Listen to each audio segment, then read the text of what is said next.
OFW siya at hindi siya bank account or ATM. At hindi rin siya nagtrabaho para lang sa luha at bisyo mo. Nakakahiya ka. Yung mahal mong OFW ay nagtitiis na magtrabaho sa abroad para lang may mapadala sa pamilya. Pero ikaw, anong ginagawa mo?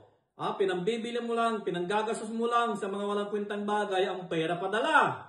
Bagong gadget, cellphone, laptop, sapatos, damit na hindi naman kailangan. Samahan mo pa ng bisyo, alak, sugal, sigarilyo.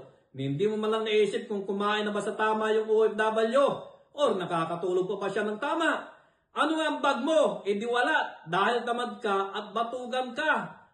Para sa'yo, parang normal lang ang remittance, parang nagsisweldo ka lang. Ganon?